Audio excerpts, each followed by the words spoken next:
Guys, like, comment, subscribe, share the video, especially if you love college football as much as I do. Billy Napier, now as a Seminole fan, I have to say that I actually think Billy Napier is doing a pretty decent job with Florida, and I'll tell you why. Look, again, I emphasize a first-year coach working on what he has to work with, making do with it, and Dan Mullen did not really recruit well with Florida. Mullen's first 2 years were New Year's Six bowl wins simply because he had players that Malcolm Wayne went and recruited. So he worked with those guys, and he was able to do really good with what somebody else left behind. Whereas his last 2 years, he didn't really recruit like he needed to, and they struggled a lot. They barely made a bowl last year.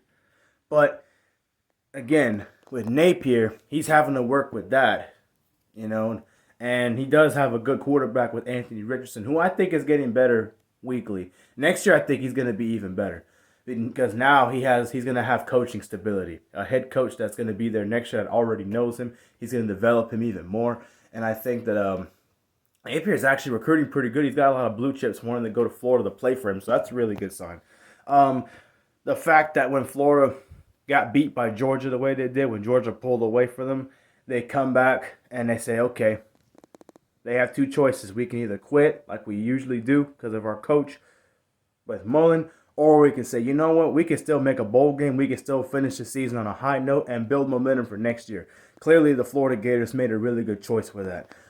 They came back and dominated Texas A&M. The first half was pretty competitive. Second half, they dominated and ran up the score a little bit and got a big win over the Aggies, who I think is a more talented team than Florida, but they got the win at Aggie Land. So, yeah, I do think Billy Napier is the right guy. I just think it's going to take us some time. It's going to take more than one recruiting class to fix the problem with Florida. The main thing is just talent, you know. Not to say that the players suck, but clearly they don't have a lot of 4 and 5 stars there like they used to with McElwain recruiting, you know. So that's going to be the main issue. Other than that, it's Napier's first year. I know they lost to Tennessee. They don't lose to Tennessee, but let's be honest, Tennessee's having a pretty good year this year. They beat them and Alabama, so Florida shouldn't feel too bad about that. Napier has nothing to feel bad about, and Georgia's clearly a more talented team than almost anybody in the country, so that's not a bad loss. Kentucky was just a bad game.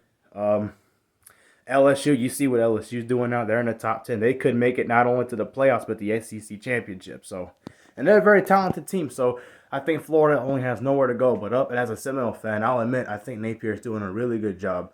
I can't wait to see what he looks like next year. Look, I know it's the rivalry and all that, but I try to show some kind of respect for every team, even Miami and stuff. As you know, I had a little trolling video. If Florida State beats Florida, I will make a trolling video.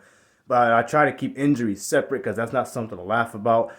I do try to look at what's wrong with the actual team or the coach or something like that because you know these kids go play football, they care. But yeah, I think Napier is doing really good.